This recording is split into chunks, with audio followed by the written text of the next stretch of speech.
Okay, John, so far for these top 10s, we've talked about the top 10 Xbox 360 games, the top 10 PS3 games, and the top 10 Wii games. And of course, just like we did for the Generation 6 consoles, we're going to do it once again for Generation 7, where we're going to go multi-platform. Games that appeared on at least two of these systems and give us a bit more breadth of games that were available at the time, since at least in the case of the PlayStation 3 and Wii lists, they were solely dominated by exclusives. Xbox 360, not so much. And that's just the case of the console. 360 had some cool exclusives, but for the most part, I think it was kind of seen as the place to play like GTA 4 and Street Fighter 4 and all the other fours. And that's not really the reality of the situation, though. Like, there's so many great games on these systems. If you were to just rank PS3 games by their overall quality, I think you put some multi-platforms in there. But from what you like associate with the system, it's more Uncharted, Little Big Planet, Metal Gear. So it's two different situations, and there's some fantastic games that didn't show up on either list. So this is a nice second chance for them. Yeah, it doesn't mean it's an also ran. It just means that, well, exclusives tend to be what stick out in your mind when you think best of a console. And Exactly. So it's best to broaden those horizons and get a nice bit of variety there. But it's also kind of like the reason I don't do this first is I find it interesting to see what does make, like what can crack that top 10 that is multi-platform. I find that interesting, and then you just have those that do make it be not counted. And as a reminder, in case you wonder and had watched those previous videos, or at least the 360 video, the games that will not counted, even if they got any votes, because, well, they're already on the top 10 for another one, is the Orange Box, Batman Arkham City, the Elder Scrolls 5 Skyrim, Bioshock, Sonic Generations, Mass Effect 2, and Portal 2. Those games will not be counted as far as these consoles. There's like, for example, when we get to top 10 2010s era PC games, if Portal 2 makes the top 10, it's fine. It's there. It's just that version will be included too. That's what we've done up to this point for other games that have graced multiple it's consoles. just a waste to include them twice. Get more games in there. Yeah, maybe if something's already made it, maybe show some variety. Not everybody follows that idea, but it has happened in the past, so we'll see what ends up happening. But yeah, John, are you ready to see what actually made the top 10 Gen 7 multi-platform list? I guess I'm fearful, though. I'm fearful it's going to be something like Sonic 06 at number 10. We'll see. Oh, will it happen? Will it happen? Well, before we get into it proper, we got to get our stats out of the way, where we had 391 total votes, which is respectable, which is nice and respectable, covering 366 different games. Okay. So pretty solid all around. I'd say right around there. But yeah, John, let's start right off the bat. What is the top number 10 multi-platform Gen 7 game of all time? That's always a mouthful that does not roll off the tongue. I'll have to find a way. I am going to throw a Sonic game in there. Hopefully 06 isn't it. I have a feeling Unleashed's reputation has come around so much that it might be on this list. The Sonic game I'd love to be here would be Transformed, but I'm somewhat doubtful though for some reason. So I'm gonna go with Unleashed. Going with Unleashed. Okay. So at number 10, you're saying Sonic Unleashed. Yeah. At number 10, it is not Sonic Unleashed. Instead, we have one that you were definitely surprised did not make a top 10 before. Street Fighter? Street Fighter 4, both the original, Super, Arcade Edition, and Ultra. So yeah. I mean, this deserves it so much. 363 points. Yeah, this deserves to be higher, but I'll take number 10. I'd take any kind of representation. Street Fighter 4 was so important at that time. I feel like it got a lot of non-fighting game players playing fighting games for the first time, but it was also that big revelation for the genre where it came back after a lot of hiatus. And in the online era, which is really important because people could just play endlessly and discover high-level play that isn't just playing against CPUs all the time. I feel like this was such a monumental thing, and I was shocked that it wasn't on either PS3 or 360. So Mm. Thankfully, it's here. Yeah, I was like, this is something that was fixed. Thank God, because this is the game that is responsible for the revitalization Yeah. of the fighting game genre.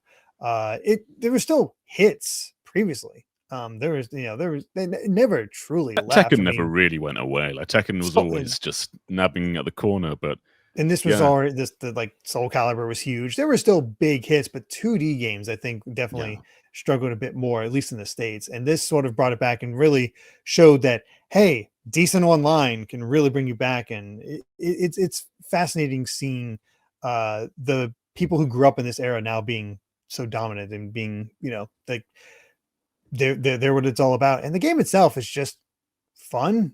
Like this is my like I had Street Fighter 2 on Genesis. I mm, was terrible at it, but by the time Street Fighter 4 came around, I had a better understanding of the genre and just had a lot of fun playing through all the arcade modes, unlocking the characters, seeing all the stuff. There's so much production value to it because there's like all these animated cutscenes before and at the end of each of the story modes. And then I did dabble online. I got my butt kicked, but I dabbled online and discovered some mains that I still use to this day. yeah. I played this a ton. I started on 360, moved to PC, and then played a lot of the 3DS version as well. And they were all super polished. The art style, I think, is still really nice, especially the paint effect when doing your focus attacks. Uh, and I think just as a whole, it's still really impressive as a Street Fighter game. Like if you look at that roster, especially in Super or Ultra, Mhm. it's massive. It's Like there's definitely so some big. balancing issues I here, I but don't it's think we could huge. ever expect 6 to reach those heights unless it goes I on for a know. literal, like, a decade. Yeah, there's no way it will never reach those heights. No, but it's wild. It's like, you look at the character select screen, and it's hard to even picture what you're looking at because there's just so many icons everywhere.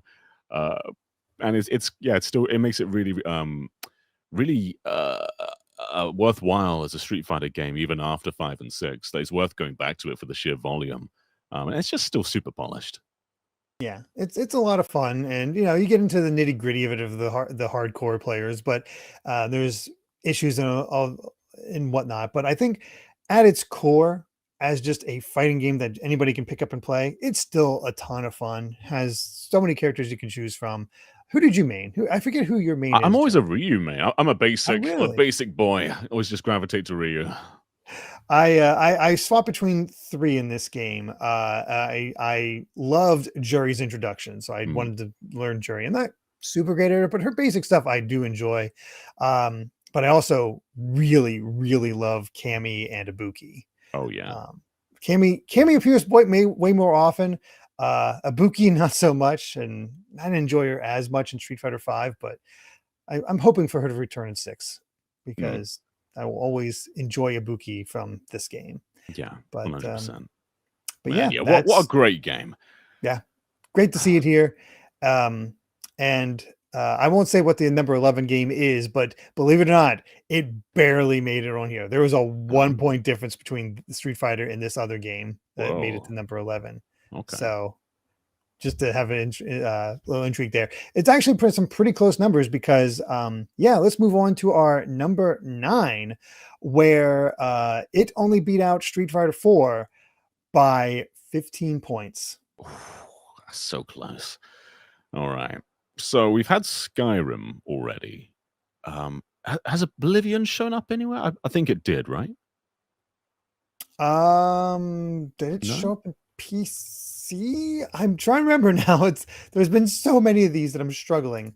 It either did in the Oblivion. top Okay, so no, 10. Oblivion Mm, has not, okay. All right. as far as I can tell. Okay. I'm going to put Oblivion in there then. I'm doubtful, but we'll see. Okay. At number 9, Oblivion. Okay. I think I just messed up my transition, but either way, no, it is not the Oblivion at number 9. Instead, at number 9, something else I think you'll enjoy, John. Rayman Origins. Oh, yeah. I was holding on till Vita to vote for this one, so I'm glad it's here. More space for Vita games, I guess. Yeah, what a lovely one. Rayman Origins is absolutely beautiful. And I think I prefer this one to Legends in many ways. Legends do has a too. whole lot of Origins levels, but it misses the vibe a bit. And it doesn't have the whole story, doesn't have the map, doesn't have those treasure chasing bits. So I think there's a lot of vibe in Origins that Legends doesn't quite capture. But it's also just such a nice game, and it came after New Super Mario Brothers. It's harder than that game. It Mhm. looks nicer than that game. Co-op, you don't just bump into each other. You can actually help each other. So if one of you holds up, like you put your hands in the air and you can bounce off. So you have intentional co-op rather than hindrance co-op. So I think it's in many ways maybe the best side scroller of that generation. Yeah, I love this It thing. could be. I mean, just the way the flow of each of those levels of how you run along them, and you still have those collectibles to find, and just I don't know, just I picked it up and it's just like I was just absorbed into this Mm. one. It affected me so much more than New Super Mario Brothers, where I was just in it and enjoying it and loved all the different levels and the themes and how it was fun to swim and all this. And it was especially nice coming back to a 2D Rayman after attempting the original Rayman and just getting destroyed. It's like, no, this is way better than that PlayStation Yeah, game. yeah. This is how Rayman should be It's played. not even really an Origins. Like, there's no Origins story here. No, no. It's we've gone back to 2D and we don't want to call it new. So Yeah. it's sure it's his origins. There is no story to this game. Let's be No, not honest. really. And they made it much faster too. Like every Rayman's been pretty slow. Well, the first Rayman's quite slow. Rayman 2 is not exactly fast, nor is Rayman 3. But this, you're just zooming. You're zooming everywhere. Even when you're swimming, you're zooming. There's nice power-ups in this. Like there's that one level that shrinks you. There's lots of just like nice little gimmicks that make every level pretty memorable. And the music is just top tier as well. Oh yeah. It's one of Ubisoft's best creations, and it's easy to tell that the Prince of Persia team comes from the same cloth because that's likewise another one of Ubisoft's best creations. Oh yeah. I will always remember the challenge of Land of the Living Dead. That was so fun Oh, to complete. hmm, yeah. Just perfect. Yeah, just a great time. So I was very pleasantly surprised to see this make the top 10. Honestly, I wasn't sure if Rayman would pull it off, but he did. No, yeah, very, very, very happy. All versions of this are great. The Wii probably isn't the place to play. Just I think it shines in HD. Mhm. But whether you play on 360 or PC or Vita, which is also a really nice place to play, there's no real wrong version other than 3DS. That version sucks. Somehow I'm not surprised, but yeah, I just the way that game looks, I have to stick to the HD systems in order to Yeah, play it. So yeah. But yeah, I mean, if you haven't played this one, absolutely worth playing. well, It's yeah, available in a lot of places too. I think even when they put the levels of Origins into yeah. Legends. You can play some. You can play some of Legends, Origins and Legends, yeah, and it's on sale quite a lot too. Yeah, But Steam's probably your easiest place to play Origins right now. yeah, I'm sure it has some sort of Steam sale going on right Mm, now when we're recording probably. this because that's just the way it always is. But let's go ahead and move on to our number 8 Generation 7 console multi-platform game. Such a That whole mouthful. mouthful. Yep, exactly. So such a mouthful, but this one beat out Rayman Origins by 33 points, I want to say. Another Okay. pretty close one. Whew, it's actually really difficult to get into the mindset of what might make it here. It's a little all Hmm. over the place, isn't it? Because you got your Street Fighter, you got your Rayman, but just like there's so many other things it could be. Yeah. I'm gonna do a stab in the dark. This isn't gonna be it. Because our audience has never shown any interest. But Call of Duty 4 was so big. So I'm gonna throw that in Hmm. there. All right. Call of Duty 4. Well, I almost thought you were going to say it, say the correct one because unfortunately you are incorrect. But it's another one that our audience has struggled to show interest in, other than when we do these multi-platform ones. Because at number 8, Grand Theft Auto 5. Oh, okay. So yeah, we finally got a GTA in there. That's nice. Yeah. Yeah, that's great. GTA 5 is fantastic. I kind of would like to see 4 in here. Five's great too. I Mhm. think 5.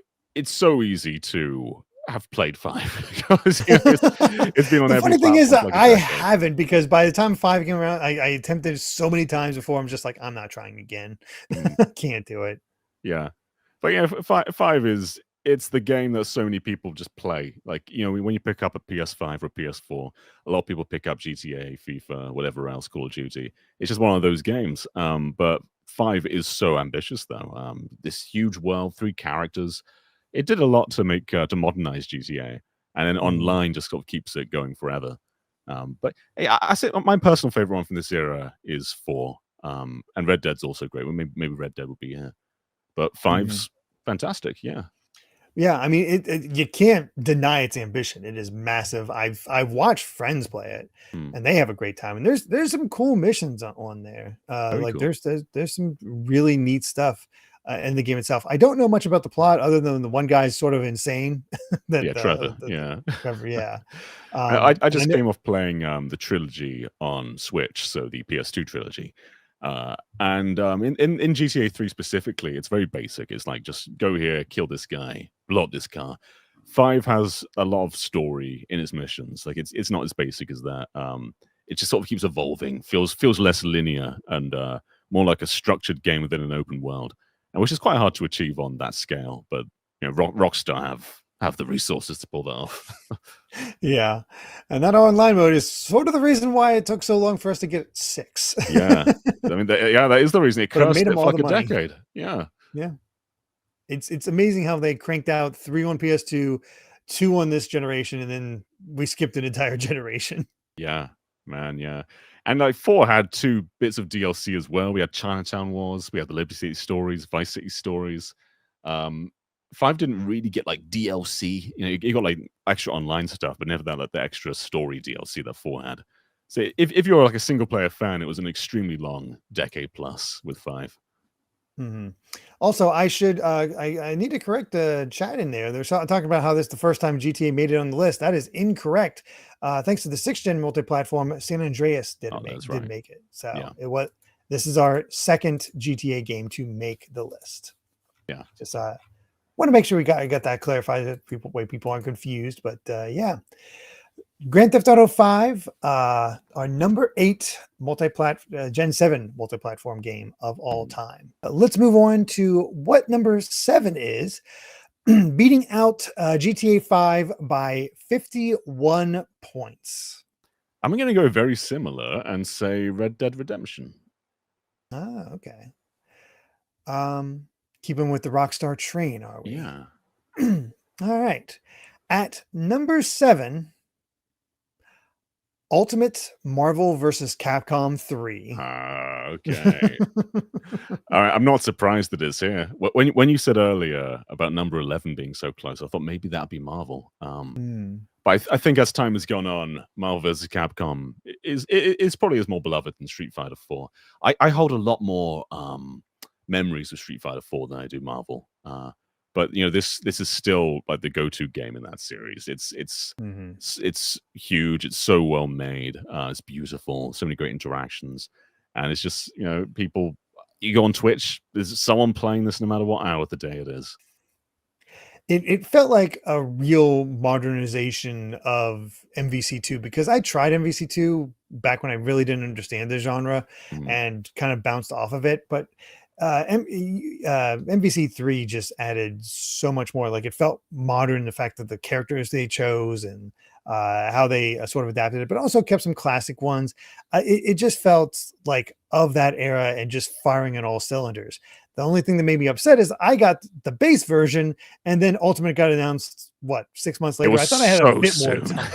I feel like I had much more time than that. Weirdly enough, it did not get a lot of DLC. Like it's so beloved, yet you would have thought it would have lasted longer than it did. Yeah, for sure.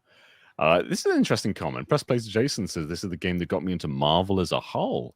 You never really see it around that way. Like it's usually, Marvel fans check out Marvel vs. Capcom and then learn about Capcom.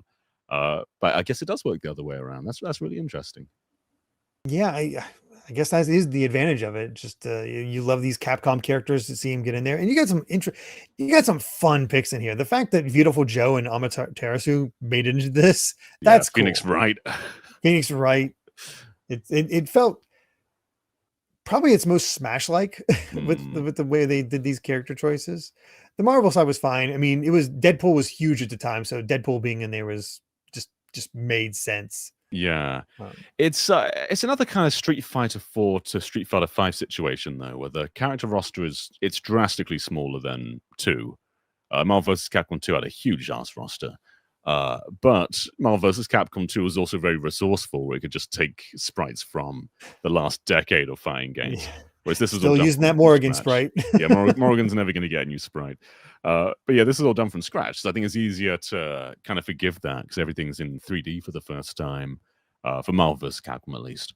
And everyone was just on the same level of quality. So it was more understandable to do it, just to scale down. Oh yeah, definitely. Well, I'll ask once again. Do you remember your mains? What was your team? I tend to go for Morrigan whenever I can in Marvel Oh, crossovers. Morrigan, Ryu, and who else? Who did I go for from the Marvel side?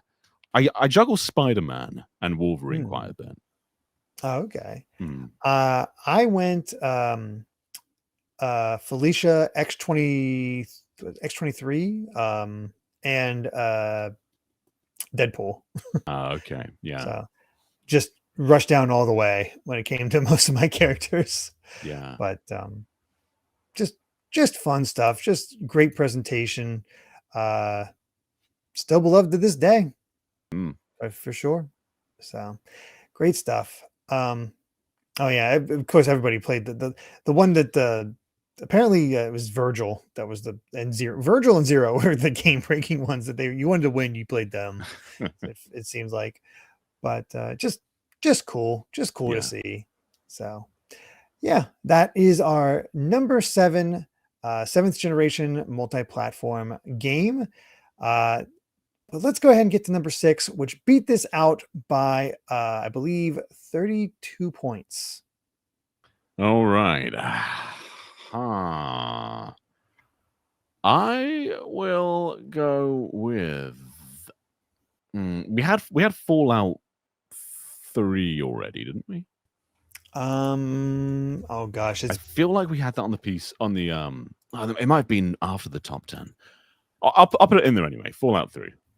Fallout 3. Okay. Um at number 6, it is not Fallout 3. Okay. Instead, Sonic fans rise up. It's Sonic Unleashed. Not surprised. Not surprised at all. If you look at reviews back in the day, this was so middling. Yeah. The only thing I heard comment about it was just the fact that, man, that opening's pretty. I mean, yeah, that's the thing. Like, there's lots of good stuff to latch onto. The opening is like the most high budget thing Sega's ever done. And then the day gameplay is all terrific. The hub worlds have such a great vibe to them. And this came out like 2 years after Sonic 06. And so to go from like a big mess to the most solid formula Sonic's ever had is remarkable, especially with on that level of quality they had. Like Sonic Unleashed is still one of the best looking Sonic games, especially when you're Mm. blazing through, and the soundtrack adds to that a ton. But in all honesty, I find this game very hard to play if I'm not using a complete save file because I know some people can bear the werehog stuff. I just find it so mind numbing that I would rather not play. Yeah, I remember the lead up to this one, how everybody was just sort of shocked by how good it looked, especially like they saw the daytime levels. It's like, yes, this is what we want. Like, this is such a return to form of what we like. This is, oh my God, this looks amazing. And then the werehog was introduced. You're like, what the hell is this? Yeah, and it wouldn't be so bad if you didn't spend most of the game as him. So you've got these wonderful day stages that last like 3 minutes. Then you got a werehog stage, and the timer's like clocking past the 14-minute mark, and you're like, "What are we doing here?" It's just so slow. And you get those puzzles where like you drag boxes around, and you just do it at snail speed. But it's also so easy to fix it on the positives, though. Like once you have a complete save file, you can just replay your favorite levels over and over again. And Yeah. from that perspective, it's just nothing but good because you can just let yourself play nothing but good. But I definitely think there's a very middling game in here. I think that is sort of the big thing there is that with Sonic fans, once they beat the game, they just focus on the best parts of it and just Yeah. keep replaying those over and over again, get those better times, get those S ranks, whatever, unlock all the stuff. It stays in there. But I do have to commend the game beyond that, just because it was nice to go from '06 to this and have a cohesive art style where the humans felt like they belonged. Oh yeah, And it just, in the story, from what I've not finished the game, but what the little of the story I've seen, it seems charming. it's pretty good. Yeah, yeah. Who can forget Professor Pickle? Iconic Sonic character. Everybody loves Professor Pickle. And yeah, as people mentioned, we only got the one battle theme.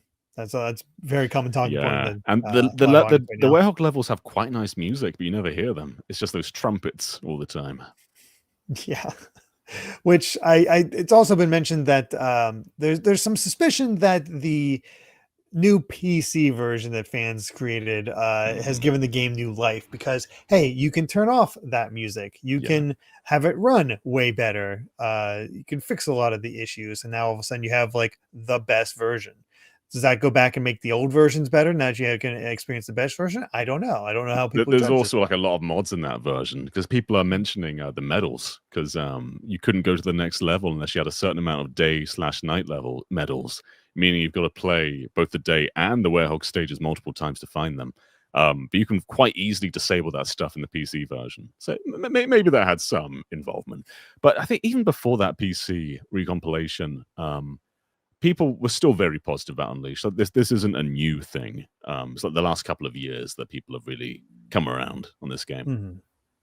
Yeah, I'd say so. It's definitely been reevaluated over time, and uh, seen as generally good with a bit of an asterisk to it. Yeah, So. that's often the case with Sonic. Yeah, Yeah, that is true. All right. Well, we've reached our top 5, John, and I don't know if you still have any idea of what are what's going to be remaining. What's going to make honestly, this no top idea. 5? I have nothing in mind for number one. We're just going to see what happens and keep naming Ooh. games and hope for the best. I think that makes it interesting, because a lot of the time, by the time we get to number 1, it's like, yeah, we know it. It's like, it has to be this game. I don't know if you have that for this one. I have no idea. I Yeah. can shout Bayonetta at you for the next one, though. Okay, Because you're going to shout Bayonetta at I'm me. going to shout it at the top of my lungs. Okay. All I will say, as is just our points wise, that number 5 beat out Unleashed by 1 point. It was that close. Bayonetta by 1 point. Let's see. Bayonetta by 1 point. Okay. At number 5, my God, your shouting worked. It is Bayonetta. Oh, I'm like, how the hell did you do that? I was just trying to think of any other game, and yeah, this was at a time like Devil May Cry 4 was pretty good, but then the series just kind of went dead for a Quiet. while, and 4 didn't hit the heights of 3 either for me. Whereas Bayonetta was just you play it and it immediately feels cool. Witch Time was pretty new then. It's actually quite influential. Like lots of games use Witch Time after Bayonetta. And it's just so well paced. It's cool. There's some cool moments, like you're just beating up angels. And there's some cool like Sega stuff in there too, like all those Sonic rings, but also a bunch of like references to Afterburner and Virtua Fighter. It felt like a cool little museum while also just being rad as hell, with all these witch powers, like a big arm or leg coming out of the ground. Easily one of my favorite hack and slash series. I think 2 was a rather big jump. 1 had a few annoying moments like quick time events and not always the best pacing, but it made such an impression though. Yeah, it was. This was another game I wish I had a 364, because it was multi-platform, but the PS3 version, not great. Oh no, it's terrible. Yeah. But to be honest, I've still not gone back and played the original Bayonetta. I have played Bayonetta 2, and if Bayonetta 1 is even close to Bayonetta 2, I get it. Bayonetta 2 is still one of my favorite character action games of all time. Oh yeah. Yeah, for sure. It is just so much fun, and I got to play like the opening like couple levels of Bayonetta 1, but I had to step away. But my God, it was so it's a surprisingly lengthy opening cutscene, but it's so much action, and then you just get into it. It's like, no, I can just sort of do that stuff. And Bayonetta herself is just this weird, like, is it just me, or do you find her completely attractive, but like her sex appeal is dialed up so far over it kind of loops onto itself, and you're like, is she attractive other than the titillation Like, you that don't she really think provides? about it. I think that's the thing. Like, Yeah, you stop thinking about she's it. designed to be like a dominatrix, but like you don't. It's not in like a sexual way though. You know, it's kind of like Yeah. using sex appeal as a weapon, but not in a She's like the in a way most that turns you on. non-sexual sexual character out there. It's Yeah, weird. yeah. But the entire series runs really well on Switch 2 now, 1, 2, and 3. They're all like locked 60, so great place to play the whole thing.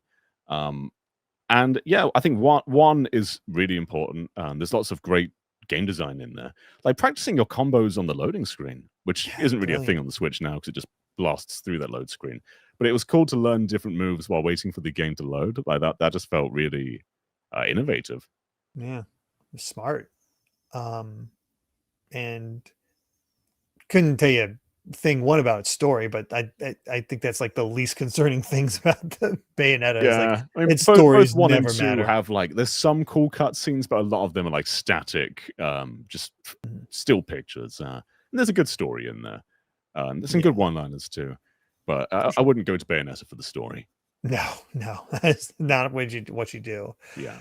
But yeah, it's one I wish I could play at the time, but I just didn't, and now I just haven't had time to go back and play it. To be honest, I still haven't played Bayonetta 3. Now is the best time to play Bayonetta 3. Yeah, Thanks, now's the time. it's on Switch. We can play it through Switch too. But yeah, I was happy to see it. Like it does deserve it. It is a notable release, and I enjoy Devil May Cry 4, but this is I can just look at a slice of this and be like, yeah, this is the stronger game between the two. Yeah, totally. Congrats, John, on predicting number 5. Let's see if you can carry that through as we get to our number 4 7th gen multi-platform game, beating out Bayonetta by 26 points. I'm gonna say we've had no sign of this game anywhere really, so it's probably a bad idea to predict it. But I'm gonna say Resident Evil 5. Okay. See if Resident Evil can make the list with 5. All right. At number 4, it is not Resident Evil 5. Instead, it is Grand Theft Auto 4. Oh, okay. Both made it. I am happy about this one. I was actually playing GTA 4 not that long ago. I was playing it on Series X, which just kind of brute forces it to 60 FPS. So that's a nice way to play. And I love GTA 4. It's really grounded in a cool way, though. Like Nico is one of the coolest protagonists in the series because most GTA protagonists are either yes men or just kind of arseholes. Whereas Nico, I think he's a pretty good person doing bad things. So it's cool seeing him interact with all like these gangsters and people because he's not really in it for all the causing chaos. He's just kind of trying to live. I think it's the best story in the franchise, and it's mostly because I'd of agree Nico. with that one. Yeah.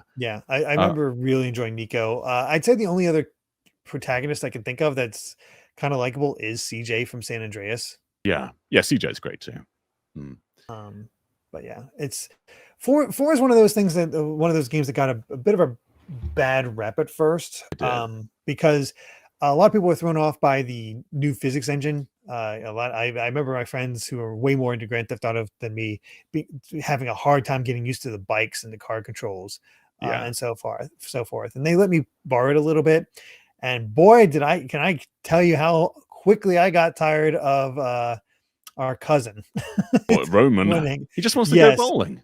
All the hangouts. Oh my God, that felt so forced and just you have to ignore it. But then they just kept calling you. And it does bog it down. But it's also one of those things is like the way I play, it's like, well, it's telling me to do this thing. I should go do this thing. And that's... So you can't ignore them. You don't want to upset Roman if he wants to go bowling. Yeah. Apparently not. I just can't do it. But yeah, I understand the strength of this game, and I wish I had played far enough to experience the bank robbery because I hear that is like the best moment. That inspired like so much of GTA 5 with the heists, and it is one of the coolest. It's probably the best mission in GTA history, to be honest. And like with the car physics, they do feel stiff. It's something you get used to. But if you're coming off the PS2 games, which were very, very like loose, you can just sort of turn around a corner instantly.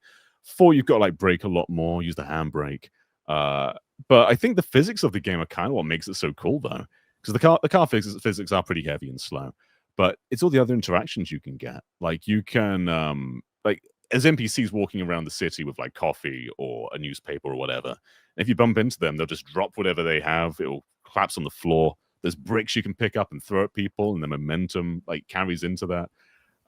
There's a bunch of videos out there comparing like the physics between 4 and 5. And in 5, like if you like drive into an NPC, no matter what speed you're going, they'll just collapse on the ground. Whereas in 4, you can kind of like push them on your bonnet. It's like it's really ahead of its time, kind of like Breath of the Wildy with its physics in many ways. And it is genuinely ahead of a lot of modern games in that regard. And I think that makes it really fun to revisit. But yeah, there are some problems with 4. It takes a while to get going, but once you get in there, bit of a slow opening, but yeah, it did seem to open up over time, and it was fun in that way. I can recognize what it does well, and it's one of those that can lure me into like, oh, John is talking nice things about it. I should give it another shot. But then I'm like, I just know myself and Rockstar games for some reason where I just have such a hard time finishing it. But I am glad to see it here because I think it was a notable point in time and well worth talking about, well worth being contention for just best game of all time. Yeah. I'd be curious to see whether 6 has that same level of physics when it comes to interacting with people. We'll see. It's interesting that 4 beat 5 though. Usually you don't see 4 as the one that comes out on top. I wonder if you've had a bit more a bit of influence. Maybe just shouting at our audience every episode has made them finally start voting. I should have shouted way more about how Valkyria Chronicles is so good and they should vote for it and play it. That's my fault.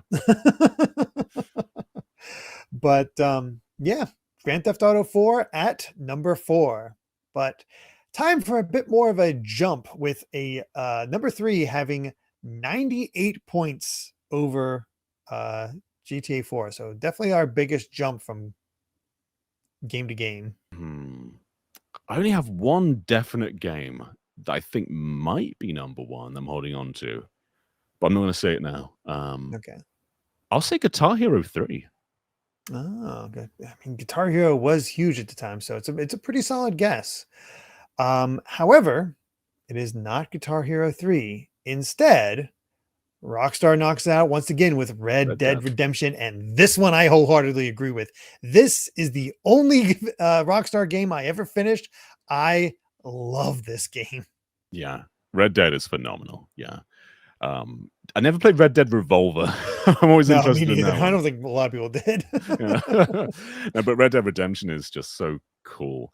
It's quite similar to GTA in its formula, but the vibe is totally different. The world is totally different, and it's just such a good story, told so well. It's on Switch, so for those who want to play it on a Nintendo platform, plays great on Switch too. And I'm hoping Switch 2 also gets Red Dead 2, which it seems to be. It seems to be getting. But yeah, Red Dead Redemption is just a wonderful, wonderful game. It's one of those things where you play it a little bit, you see the missions, like it is very GTA like, but the setting goes so far. The characters really, like, again, just a great character, great story, fantastic finale. Finale just did not play out how I expected it, and it is its own unique thing that lays a statement down and just makes it good. Like in the entire lead up to it, like the I don't know, just everything about it was just a lot of fun. And I think it's still, like Press Play to Jason says, the ending got spoiled for you, so maybe the magic we lost. I think it's still strong enough, even like you can know the ending, but getting that journey, I think really still enjoy what you have here. Yeah. I say the story has tighter bonds than GTA. Like a lot of GTA characters, you cross paths with them. There's some cool ones, but Red Dead, if like things are a lot more personal in this game. Yeah. I mean, the weird thing is your dude comes across as just a decent guy, Yeah, even though he yeah. does terrible things at times. But he also just comes across as he's kind of nice. Hmm. But yeah, it just really captured that vibe, and to the point that I saw my friend play. Like I was hearing what they did with Red Dead Redemption 2 and how more realistic it was. It's like that's not my Red Dead. I actually refused to play it because it just felt like it bogged everything down from Hmm. what I did enjoy. Even though I hear now that uh, it is good. The story is just as good as the first one. Yeah. Yeah, 'cause Red Dead Redemption, it wasn't trying to be like the next huge thing in this game. Like it wasn't like the biggest budget game out there. It was just kind of Rockstar trying something different to take a break from GTA. Um, but with Red Dead 2, it was like that was their generation's GTA because they were stuck with 5 the entire era. So I feel like they poured a lot more into that, which gave it less of a uh, an underdog feeling, I guess. That doesn't like reflect on the game's quality whatsoever. But I think with Red Dead 1, it's kind of cool to have Rockstar making something like this. Yeah, very much so. I did play the Undead Nightmares expansion. Live audience is asking about that, and it's just a fun extra. Like I'll be honest, I don't remember a whole lot about it other than it was neat. Yeah, yeah, it was good. And I saw someone asking if it runs well on Switch. It does run well on Switch. Yeah, Switch 1 and Switch 2. Yep. So I was pulling for this game each time it was coming up. It was coming up for the 360 and PS3. It was like it's so close. So the fact that that was like definitively here, I was like, yes, Yeah. good. Brandon says there's not enough cowboy games. Like, yeah, name one other cowboy game. You can't do it. It can't be done. Can't be Gun done. by Neversoft. Okay, it can be done. I've never played that one. I'll be honest, I've never played a ton of Well, people are naming a bunch now. No, it can't be done. so nope, that can't be done. You're all lying. Those games don't exist. What are you talking about? Well, that was our number 3 multi-platform Gen 7 game of all time. Let's go ahead and find out what number 2 is. Only beating out Red Dead Redemption by 10 points. Man, I'm going to show my hand. I think Dark Souls is number 1. We've had a BioShock in the top 10 already, haven't we? Yes. Yeah. BioShock 1 made the top 10 of the 360. Mm-hmm. I don't think Infinite would make number 2. Maybe it would. No, I don't think it would. That makes it extremely hard. Mm-hmm. No, Like, I love BioShock Infinite when it came out, but boy, that reevaluation is rough on it. yeah, it hasn't gone in its favor. Let's say King Kong the game. I don't know. I'm really struggling to think what it could be. There's lots of games I want it to be. Like Sonic Transform would be amazing, but I don't think that would have made it this far up. There's stuff like Assassin's Creed 2, which were really influential, but I don't think that they would be reflected on as the best of its era today. We haven't had Oblivion still. That's true. Let's say Oblivion. Okay, going with Oblivion. Yeah. All right. At number 2, it is not Oblivion. Instead, it is Batman Arkham Asylum. For some reason, that didn't even trigger to me because we've had Arkham City in the prior list. Yeah, it's actually kind of surprising. I'm so used to Arkham City just making the list that, and we both said that we prefer Asylum to City. Yeah, Asylum's the better game. Like, City is a good game. Asylum, I think, has a lot more character. Ironically, there are less characters, but it has more character. It's tighter. It feels very much like it. I mean, it's a 3D Metroidvania, and that is a rarity out there, and it's a really good one. Just exploring for all that stuff. You really were just immersing yourself in the Batman iconography, being the Batman. It was so revolutionary at the time, and I think that still holds weight. The combat system was new. The detective mode was a big thing. After this game did detective mode, everyone had some kind of detective vision. Like Hitman has like Hitman Vision or whatever it's called. Everyone started doing it. Yeah, it was like everybody started doing the combat system. I mean, Spider-Man 2 from Insomniac still kind of cribs from It's this the same combat thing, system. really, isn't it? Even like The Last of Us, it's like they have their listening mode, which is basically detective vision. And yeah, like you said, Spider-Man basically did the combat system. But Asylum is so good. I recorded a little bit of it for our Switch 2 backwards compatible video. So I played like the opening hour or so. And it immediately gets you in. Like, it's so cool to have such well-written Batman villains all just squeezed into one big story. But like you said as well, it's a Metroidvania, which so few 3D Metroidvanias exist, especially back then. Like back then, it was like Metroid Prime or Batman Arkham Asylum, and that was it, really. Still kind of it. It's still kind of it, yeah. But it's like it's not a particularly in-depth one. It has you going from all over the asylum, but it's still kind of guiding you most of the way. You're not be scratching your head too much about where to go. No, you know exactly where to go each time. It's just more about going out of your way for other stuff. Yeah, but the fact that it's so open at all times, though, and you just gradually get more abilities, just opening up more of the world. It's just such a really cool game. Yeah, personally, my favorite Batman game, maybe my favorite superhero game entirely. It's just so tightly made.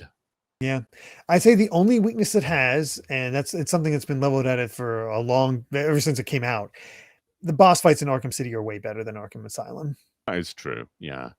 I can't picture that many of them. I remember one where one guy like charges at you and you dive out of the way and then you punch him, which I think is most of them. I think that's most of them. Yeah. But then you get to Arkham City and you have like Solomon Grundy and all the I don't even want to say Mr. Freeze and all those the other ones that show up, and it's just like, no, those are way better uses of the character. It's just like it really comes down to just dodge, beat him up. So this game did a lot for Harley Quinn. I didn't feel like Harley Quinn was that big of a deal before Arkham Asylum, but then she started showing up in movies. People start cosplaying as her all the time. I think it did a lot for a lot of like more less spotlighty Batman characters. Yeah, I'd agree with that. I mean, I was always a fan of Harley, thanks to me watching the animated series at the time. Wasn't sure about her nurse outfit in this game. That's a little her design in Arkham City actually went on to be kind of the most influential one in how she's pretty much designed nowadays. Yeah. And how that all worked out. But I mean, it's also the last time we got the original voice actress for Harley voicing her in Asylum. Man, I just remembered whenever you die in this game, the villains like make fun of you. Yes, they hover over you, just taunt you the entire time. It's great. Yeah. Oh, and the scarecrow section. Yes, everybody remembers the scarecrow sequence. They try to the point that they tried to do it again in City, which worked well enough. Yeah, but then they just made him the main villain of and this is something else that Insomniac copied with Spider-Man. I forget who it was who did it to you. Probably but one Mysterio. Mysterio. I think it's probably Mysterio. Maybe it's someone different. At one point, Peter gets poisoned, and the world becomes all like white and voidy. It's basically just Scarecrow again. Yeah, this is super influential. So it was Scorpion. Yeah, you're right. It was Scorpion. Okay. Yeah. Oh gosh, but yeah, I love this game. I'm happy it made it in. Yeah, terrific game. Yeah.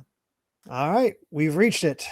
The number 1 7th gen multi-platform title of all time, beating out Arkham Asylum by 92 points. Well, I mean, I've been absolutely shocked that Dark Souls hasn't shown up anywhere. I thought it'd be on PS3 at the very least. It wasn't. I thought it'd be on 360. Nope. It's one of the most influential games of all time. It'd be shocking if this isn't number 1. Mm-hmm. Let's see. At number 1, Dark Souls. Okay. All right. We're fine. Yeah. I was gonna say I was a little surprised you weren't predicting that. Like you weren't 100% sure it was gonna be number 1, because I saw this like, okay, this makes sense. Yeah.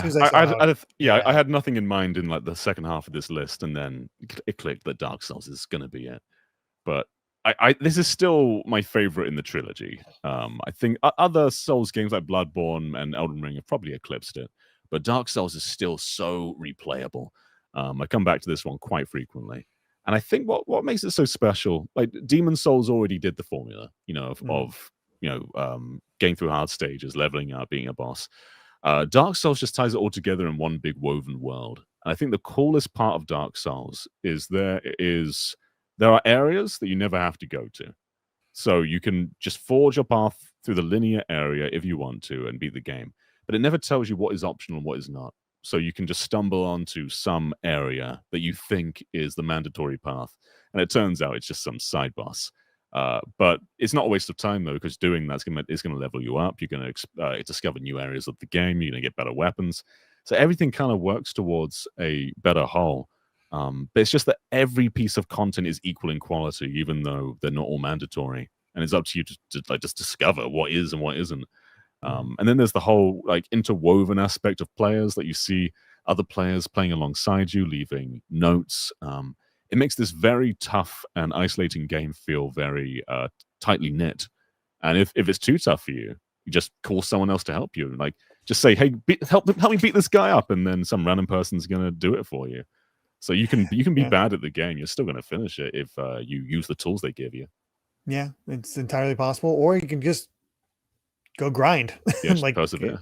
just use those bonfires and get more souls to level up and figure out and get better and just work at it. It's the time you put in is the time you get out, the most you get out of it. And I'll be honest, I still have yet to play Dark Souls. I got Demon Souls. I had my whole story with that thing. And then was able to a friend of mine was interested in Dark Souls because he was a big fan of Demon Souls, and he just raved about it, just loved it, just completely blew it away, got me interested. But so I picked up a copy, but I just never sat down to actually play it. And it's something I just need to get to at some point, because it does feel like it is the influential. It is a Souls like it's the origin point. Like Demon Souls is kind of the origin point, but Dark Souls, as you said, having that one consistent world is such a big change for it. Yeah. One cool example of the world when I first started playing, because I tried Dark Souls a few times and it didn't click the first time I played it. And the second time, I was struggling. So I decided to follow this guide about how to get a really powerful weapon early on. And it's the Great Scythe. And it's in the Catacombs, which it's right there. It's a really late game area, but it's right there in Filing Shrine. So you literally, that's the big hub of the world. That's where you begin. And you can literally just run into the Catacombs, a really late game area, run past all the skeletons, all the traps, lots of things that can one-hit kill you. Just run past all of them. And just go into this really deep area within a late game part of the game, find the scythe, take it out with you back to the beginning, and all of a sudden you've got a really late game weapon early on. You can just tear through everything. Will it teach you how to play? Probably not, but you can get through a bunch of stuff and feel good for a while. And then once you feel good, you start to learn how to play properly. So I love that you can do that. It's not what's intended. It's probably not ideal, but the fact that you can do that, you can just run into the late game area and start taking on everything else. It makes you appreciate it more. And after that, I learned how to play it properly. I think that's just so cool. And there's so many great things about Dark Souls.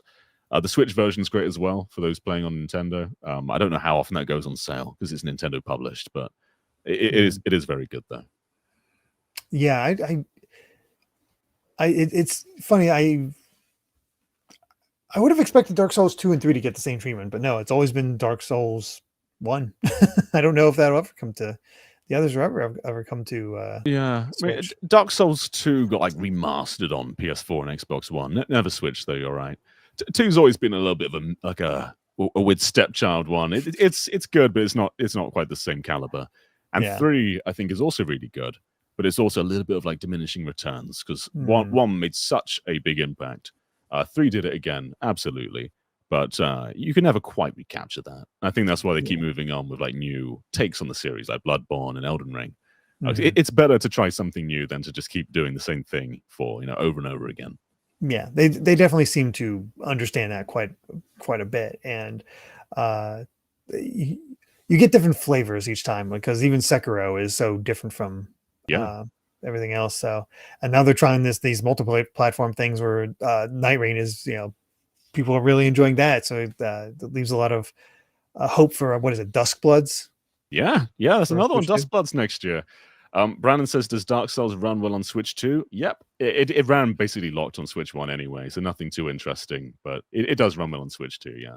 And Yeah. good use for the GL and GR buttons, because run is on the A button, which you Mm. have to like claw to run and move the camera at the same time.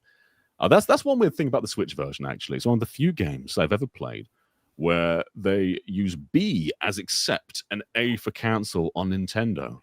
And it's weird. They just didn't change it around. It's They just weird. didn't change it around, yeah. So you're in the home menu on Switch and A's accept, and then you're in the game, and all of a sudden you've got to rethink your entire life. And I can never quite grasp it. So odd, but yeah, I mean, completely makes sense that Dark Souls would be number one on here. I think this is a very good list. I think Yeah. there's a very solid overall of what made the top 10. So yeah, that is our top 10 7th gen console multi-platform games of all time. Yeah, solid list overall. I am very happy with how it all turned out. But are you curious what didn't quite make the list, John? What hit the top 50, I guess is the best way If to I put it. say no, do we just walk away?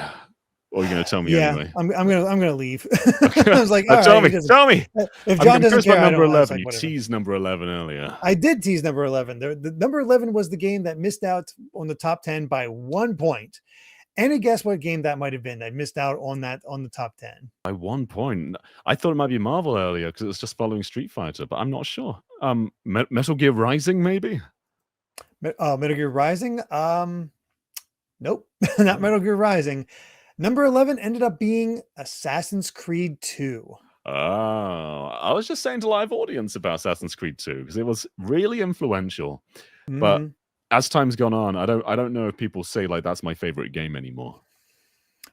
Assassin's Creed has changed so much since Yeah. that point, but I think people still from this era still remember that this was the one that made Assassin's Creed fun. Yeah. Like the core idea was there with the original, but the pacing was so bad that it made it just not fun to play. Assassin's Creed 2 made it work out a little bit more. And 4 I think is generally considered like one of the better ones as far as this Yeah. era, but 2 people like Ezio. Yeah. I mean, Assassin's Creed is genuinely cool. It's just that there's so many of them that it's hard to care anymore. Mhm. They try and like reinvent it to make it more interesting, but for a time it was like so samey. And revitalized it, but then it just kind of went back to being samey again. But Oh, yeah. 2, like at that point, it was like, okay, you've got to check this out. Like it's Prince of Persia, open world, in this really beautiful Italian city, and it was genuinely something to take note of. Yeah, I played a little bit of Assassin's Creed 1 just out of curiosity. It was yeah, you have to take breaks with that one. But Yeah. 2, I was just in to the point that that being said, by the end of the Ezio trilogy, I was done with him. Like I think that burned me out that I couldn't actually complete 3. Hmm. Yeah, I feel Like that. because that the Ezio trilogy really got samey, but it's also one of those things that we're trying to tease out like some sort of overarching plot that I still have no idea how it ends with 3, but I don't think it ended up mattering. Like Were there aliens or something? I feel like there were I aliens have in Assassin's no Creed 2. idea. I Yeah. have no idea. All I know is that somehow it's still continuing, and I have like I don't know if the whole versus Templar thing is a thing, even like still a thing anymore. Is it's just take a look at this guy's ancestors. I have no idea. That's how little I know about Assassin's Creed in the modern day. Uh, A lot of them barely seem like assassins anymore. Like is a Viking an assassin? I don't think so. I don't know. I don't know what to tell you. All right. Well, let's continue through our get the rest of these top 50. At number 12, here is Metal Gear Rising Revengeance. I thought this might be fairly high. Yeah. Yeah, what a cool game. Platinum had a lot of hits in this era.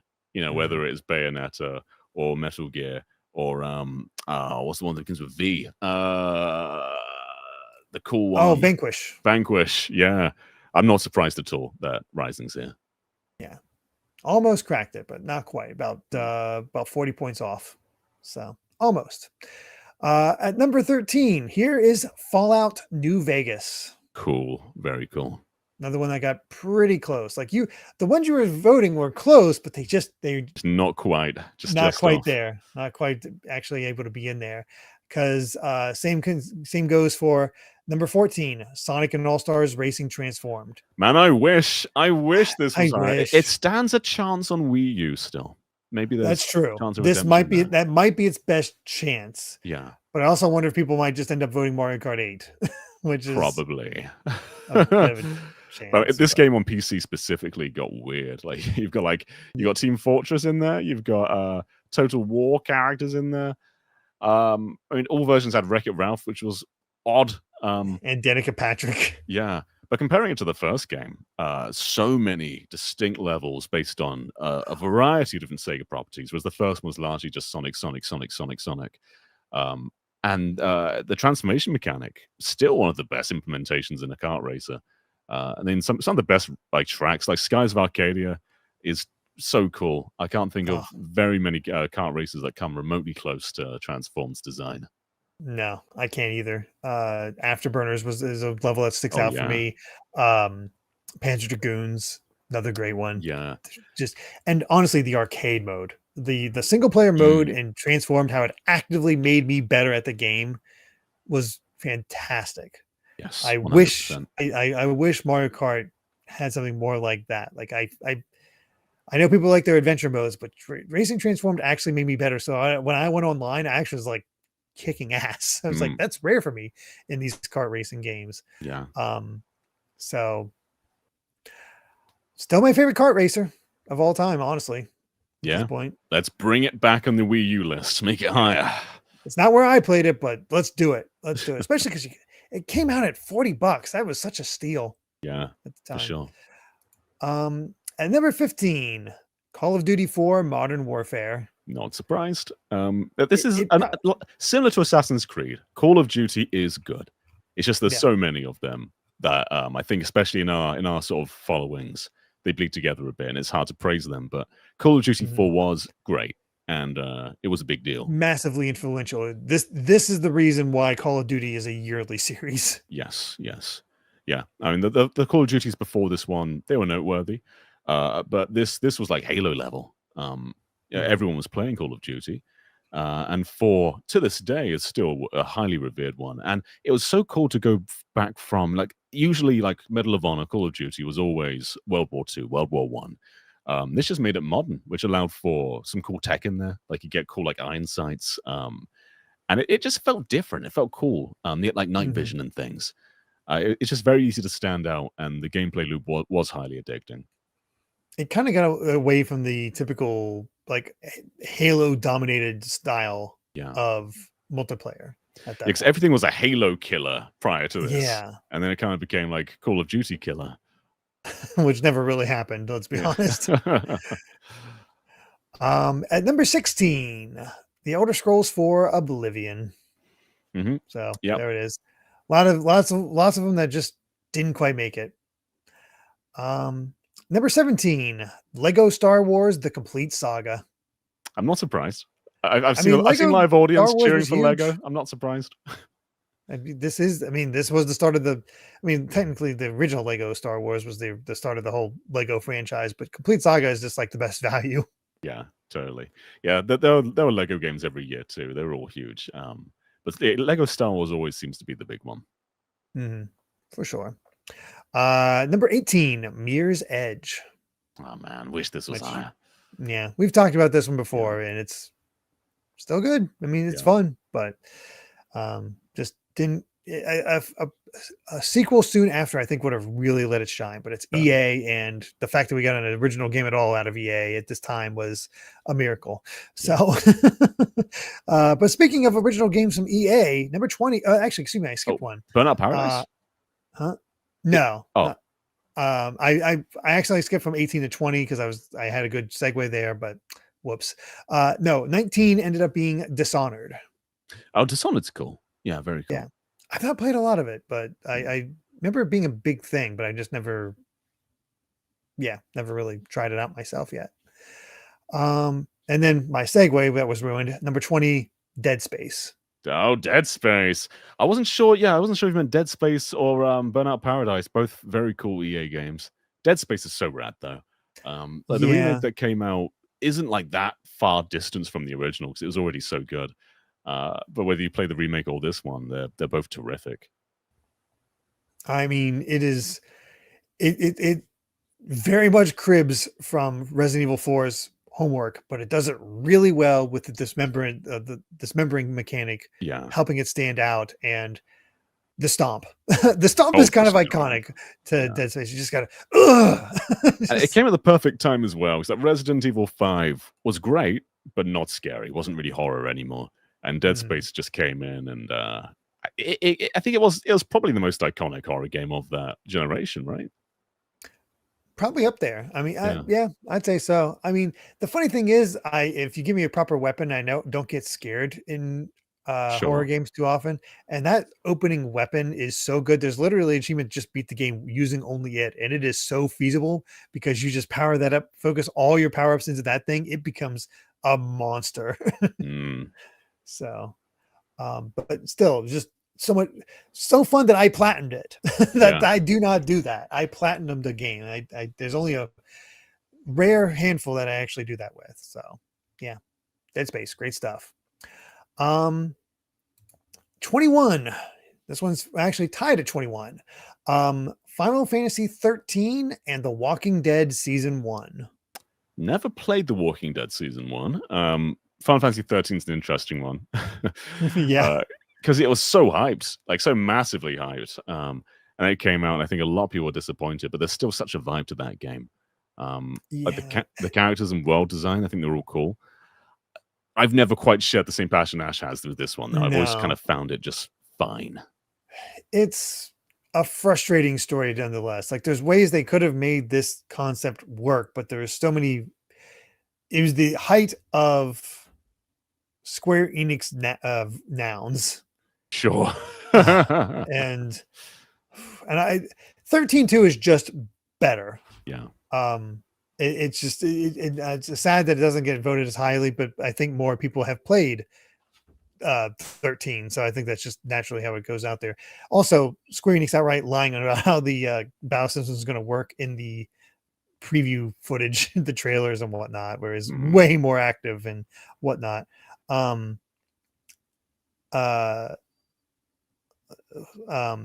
yeah, I will say its legacy is the stagger system. Every Square Enix RPG, Final Fantasy RPG after this uses stagger. Like that is its legacy. As far as Walking Dead, I only played up to I think chapter 3 at the farmhouse, and then I somehow got pulled away from it. I feel like I should play it with how much praise is going on in here, though.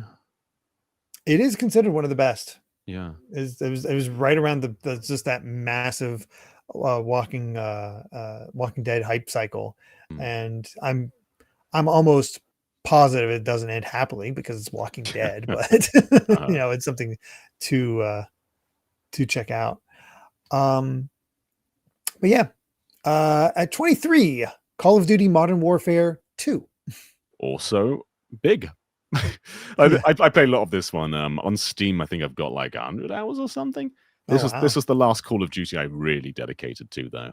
I played like Black Ops and all that, but I fell off after this one really. But it's sorry, go ahead. They come out so often that I couldn't tell you the differences between what makes Modern Warfare different from Black Ops. Yeah, I think it's mostly vibe. Most comes down to vibe and time period. Yeah, seems like it. Number 24. This is where Resident Evil 5 ended up. Yeah, this was for a long time the best-selling Capcom game, and it was really big. Its legacy doesn't seem to have stuck with it, though.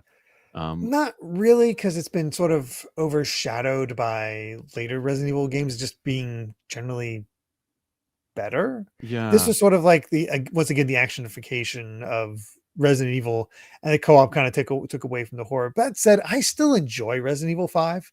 I think I there's a like lot it of a value lot. to it. You get the best version of Wesker. Yeah, oh, Uh, for sure. I was able to play through the entirety of co-op with a friend. It is legitimately fun. It's a good Yeah. time. I platinumed this on like 3 different platforms. I did it on 360, Games for Windows Live, and Wow. PS3 with move controls. I really like this one. As a single player game, it's fine. Sheva uses up ammo like nothing and heals you even if you don't need it. But with a friend, I think this is actually one of the coolest co-op games you can play. But I think legacy-wise, it's harder to get friends together to play a older game. So maybe that hasn't quite stuck with it. But I think Yeah. it's better than it gets credit for. Oh, absolutely. Absolutely. Number 25, Borderlands 2. I I've think never still played with considered the Borderlands. best one. I Mm, this is one I actually played with friends. I played through the entire campaign with friends, and that made it way more fun. mm. And Handsome Jack ended up being a really fun villain. Never touched any of the others. Like I played a little bit of the original, didn't stick with me. Didn't bother with pre-sequel or 3. Don't care about 4 coming out. 2 was enough to give me my fill. Yeah, understandable. So, but still my favorite. 26, Catherine. Catherine's cool. Yeah, Yeah, love Catherine. that was some of those puzzles get devious, They and do. it's interesting. Did you end up with Catherine with a K or Catherine with a C? Yeah, it's been a while. I feel like I end up with Catherine with a K. Yeah, I think I definitely focus on Catherine with the K, but I never bothered doing multiple playthroughs to see the other endings because there's Mm. like, isn't there like 6 or 7 different endings? Yeah, and Full Body's got more, and I haven't played Full Body yet, but I'm always tempted to whenever I see that on sale. So I want to revisit Catherine. But Yeah, you know, this is just sexy Pushmo, and that's yeah, what's more to love. pretty much. Um, Tied at 27, 2 very different games: Call of Duty Black Ops and the original Nier. Man, yeah. Nier's an interesting one. Like we talk about Sonic Unleashed having a come around in reputation. I think Nier always had a good reputation among fans, but you look at Yes. the critic reviews, and no, it did not. That game Mhm. reviewed really poorly originally. But then look at the Replicant, which is basically the same game, a few changes, and Mm. all of a sudden it's like 90 on Metacritic. So I think I people, the critics became fans as time went on. Yeah, I think the other thing is that knowing critics, unless Square Enix said to outright do it at the time, it's hard to say. Um, who's to say they just stopped at the first playthrough? That's true. Yeah. And Because you you finish need Nier to have once, all you have endings in not order finished to any fully Nier. appreciate Nier. Yeah, exactly. I think this Nier, it takes a while to really feel those different endings. Mhm. Like with Automata, after that C playthrough, it's like a new game. This one Yeah. takes a while to really get there. But I think there's such a cool vibe to the first Nier that Automata doesn't come close to. It's a very different kind of world.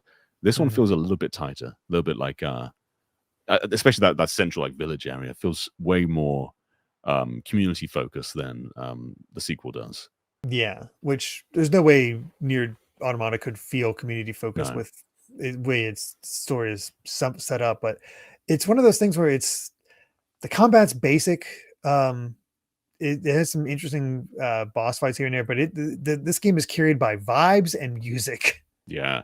But there's really cool moments in there though. I remember Mhm. there's one point where it just recreates the Resident Evil mansion. And I'm like, can they do this? Like you basically get the Spencer mansion in there, complete with fixed camera angles. I never thought about that, but you're right. Oh Yeah. my gosh. Yeah, so I was in that. I was I like, wait, this is Square, right? Yeah, yeah. it's just one for one to one the Spencer mansion. Also, Kaine as a protagonist is so much fun. Oh, yeah, Like so good. just this Yeah. foul-mouthed girl. Yeah. Beautiful.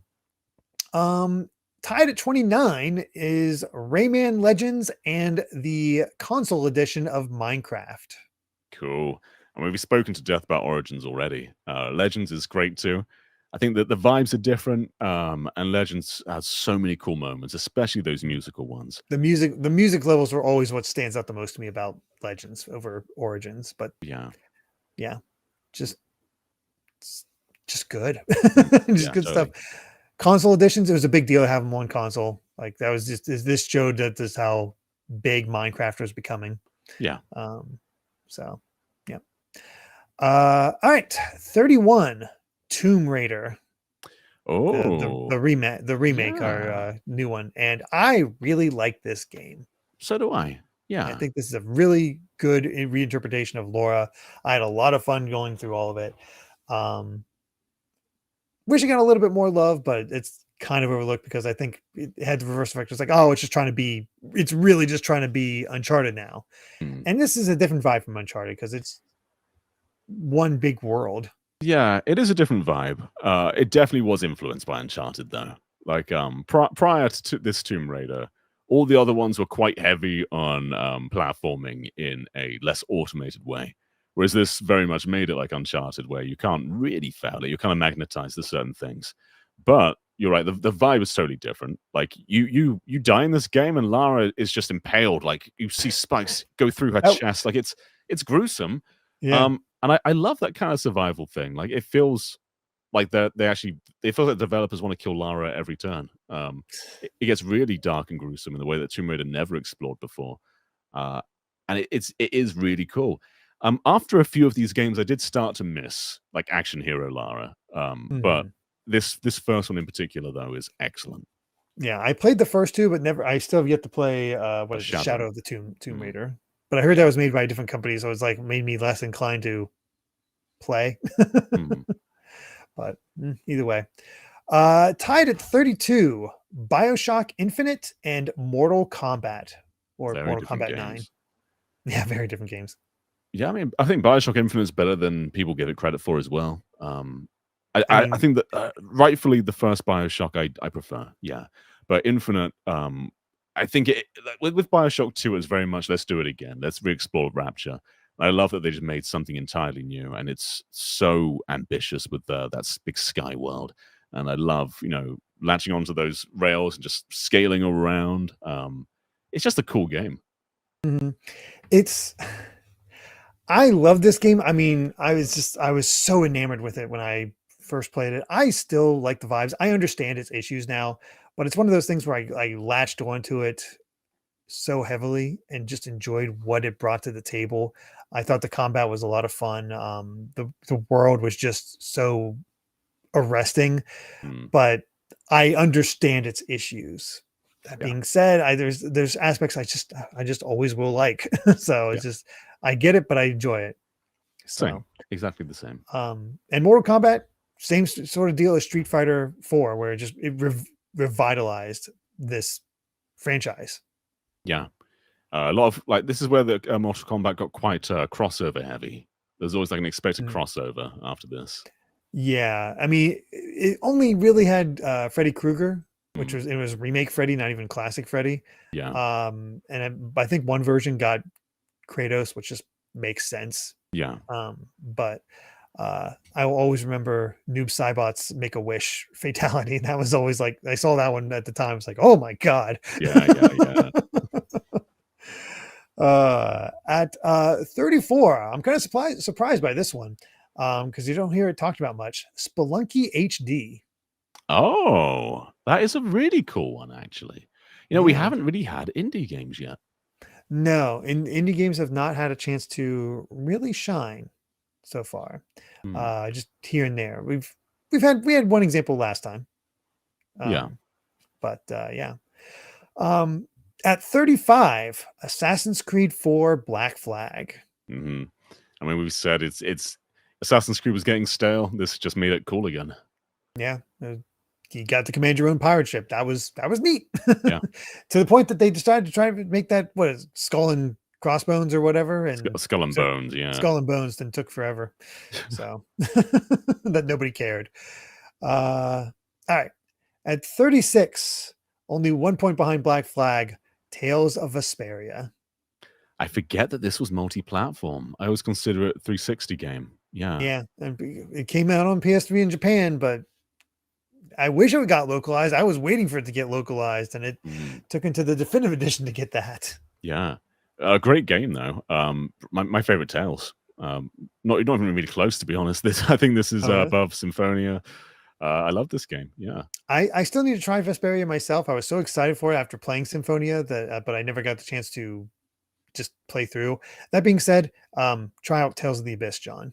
I should. Yeah, I did miss that. I reckon that's another one. I think that I prefer that one over Symphonia after playing. Okay, I should give that a go. I would highly recommend that one. At 37, tied at 37, excuse me. The original Mass Effect and Call of Duty Black Ops 2. I mean, have we talked about Mass Effect in a previous list? I feel like we have. We got Mass Effect 2, but not Mass Effect 1. Mass Effect 2 is generally considered the best of the trilogy. But Mass Effect 1 has its place. Different vibe. This one feels a bit slower, which I like. I like the kind of more personal feeling, a bit less actiony. I quite like that. Definitely more of an RPG. I don't know what Black Ops 2 changed to compared to Black Ops 1 other than just new campaign or new setup for stuff like that. So I can't speak to that one, but it just, again, shows how many friggin' Call of Duty games were coming out at this time. Yeah. I mean, but Black Ops 2 was, it was good, but it's not as noteworthy as like the first, Modern Warfare, the first Black Ops. It's just, it is kind of like another one. Yeah. Right. At 39, No More Heroes, since we have the original on Wii and we have Heroes Paradise. Yeah, I mean, the PS3 version. I haven't played the PS3 version, but I hear it's not very good. So this is more of a technicality. I mean, same for Bayonetta. yeah. I mean, the Wii game's great. Better. Yeah. I still very much consider this a Wii exclusive, but we can count it. We can count it. Yeah, there it is. Number 40, Mega Man 9. Oh, yeah, this is a lot better than the votes led on. Mega Man 9 rocks. This is arguably, like 9 and 10 are arguably our top tier Mega Man games. And 9, I think, has some of the coolest gimmicks.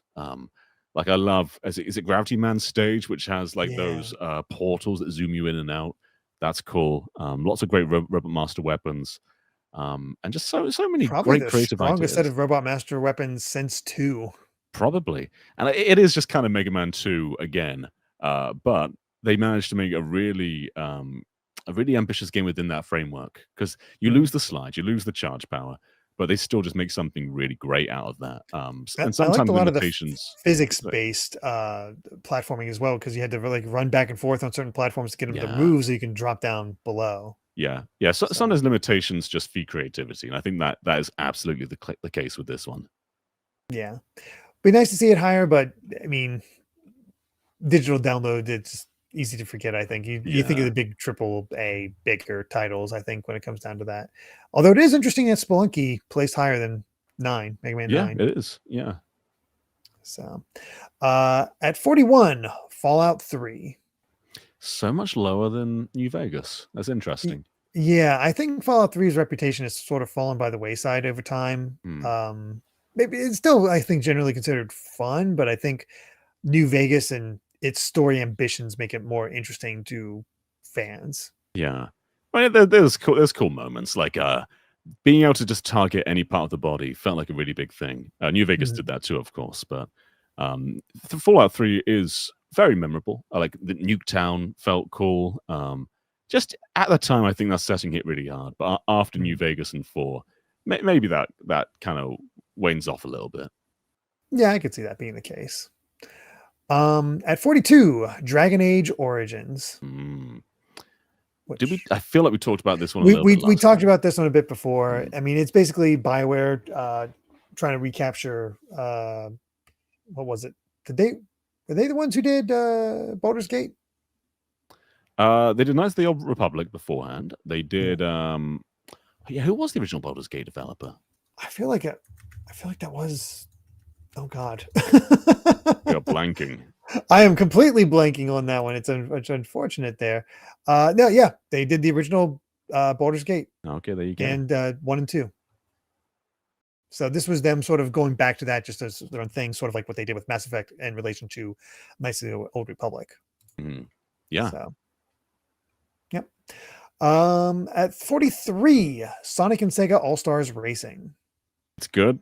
It's not Transform level, but it is good. And 360 had Banjo Kazooie. That's right. That's right. At 44, Mass Effect 3. Yeah, I think it's the weakest. Yeah. I hear the online mode is actually pretty good. I've never tried online before. I never ended up finishing 2. I played through most of it, but just not finished it. Did not finish 2, so I never picked up 3.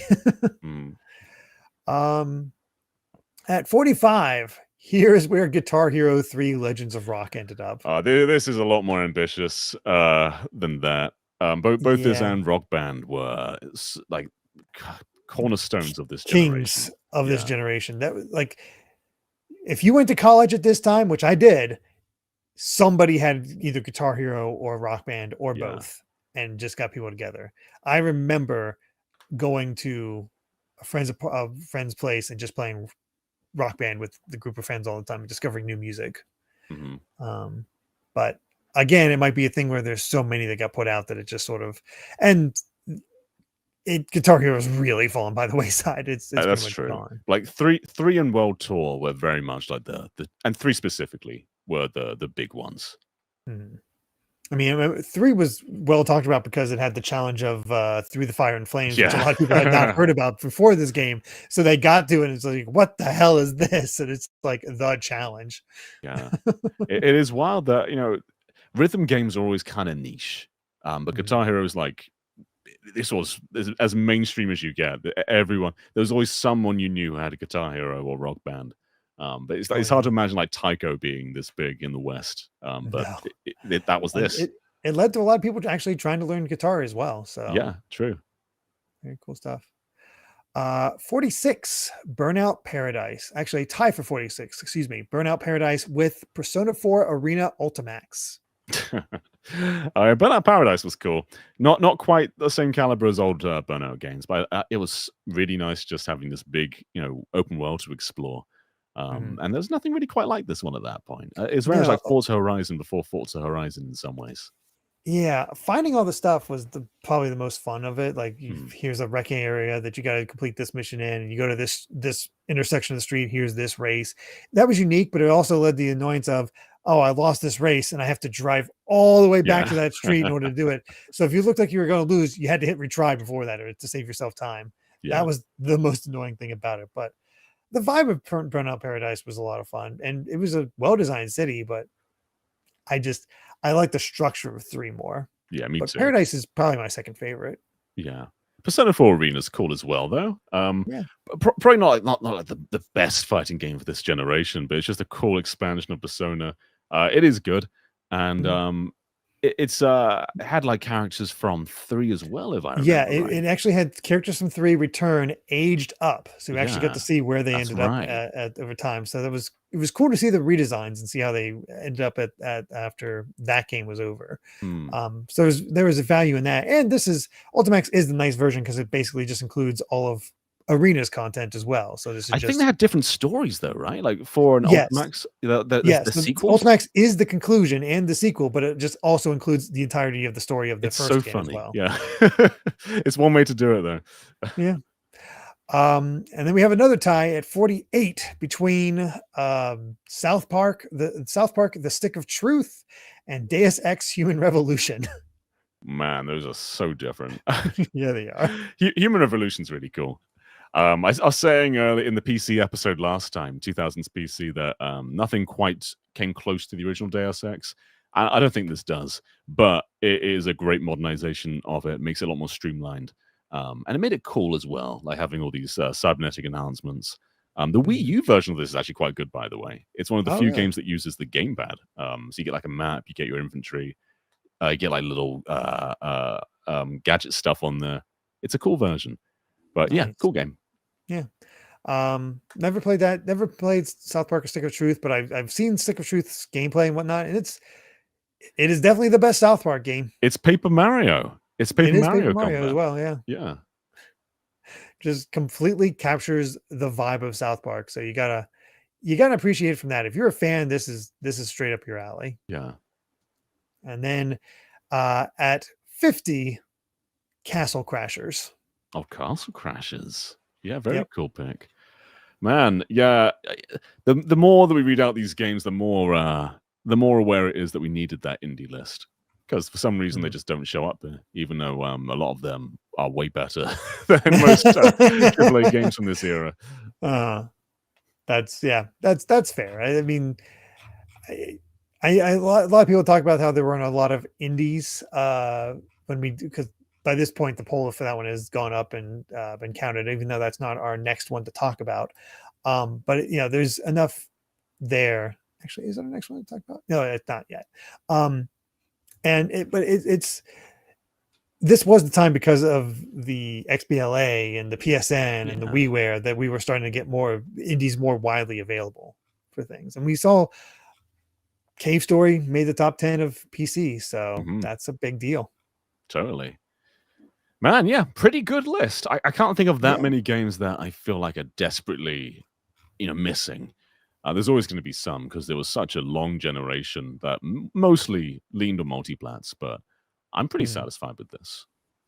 Yeah, I saw the way this came out, and I'm like, you know what, this works. This is pretty satisfying. And you can look down, you can see some others being like, oh, I wish this had gotten more notable, or wish this had been recognized more. Like I'm a fan of Enslaved Odyssey to the West. Yeah, did not do well. I mean, live audience is saying right now, both L.A. Noire and Alan Wake. Alan Wake specifically is a bit surprising. I don't think Alan Wake is a multi-platform game. It was on 360 and PC. I do not count that as a multi-platform. Oh, I see. Yeah. That's right. I have that stipulation. That's why I say console multi-platforms. Yeah, that makes sense. So that's why Alan Wake is not here. Yeah.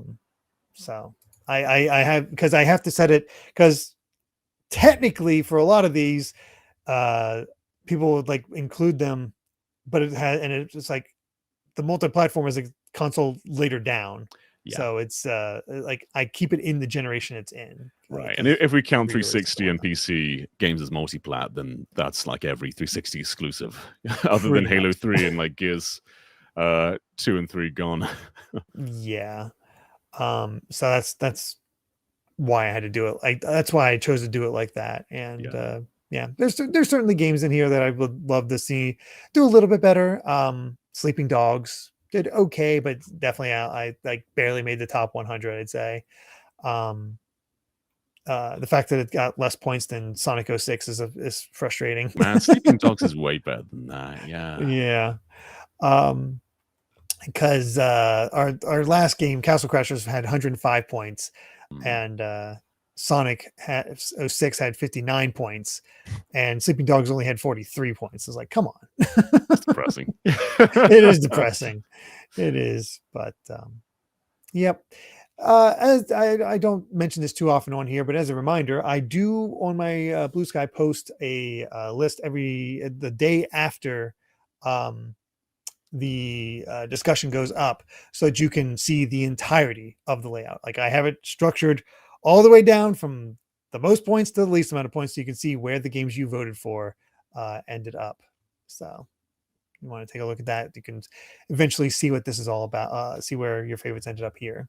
But otherwise, next time, let's see here. What are we talking about next time, John? Next time, it is time to finish off a whole section of gaming, where it's the 2000s to the present arcade. Right. And I did that because the arcade really started to drop off at at the end of that first decade, but there's still others that came out, so I included it there. And because a lot of people had been requesting it, I also threw in, we're also going to be talking about, in the same way we talked about Flash games, the top 10 Neo Geo games of all time. And that goes from the arcade stuff, the Hyper Neo Geo 64, the Pocket Color, basically anything Neo Geo was part of this poll, to see what made that top 10. A lot of people are upset about the fact that it didn't get separated out, but trust me, based on the votes that I got, It did not. It would not have been able to support those individual systems. No. Rolling into one was the best course of action. Sonic Pocket Adventure sweep incoming. Yeah, we'll see. We shall see. But yeah, that'll be next time when we talk about the 2000s to present arcade and Neo Geo for our top 10s. And then after that, then we'll get to talk about the start of the indie revolution. Get our indies in there, John. So we're getting there. We're making progress. We're doing it. We're almost out of the 7th generation. We're so close. And this arcade list, I think it's going to be really interesting, actually, because it's not just like fighting games and beat 'em ups. This is where arcade games start to get quite rhythmy as well, like with Tycho. DDR already found its stride. Lots of cool light gun games. So I think the diversity of this one will be pretty cool. Yeah, I think so. But yeah, that'll cover it for our top 10 7th generation console games of all time. Thank you so much for watching. And if you enjoyed this video, please consider subscribing to GVG, hitting the like button, and ringing that bell. We also have a Patreon at patreon.com/GVGaming with plenty of extra perks. So until next time, bye.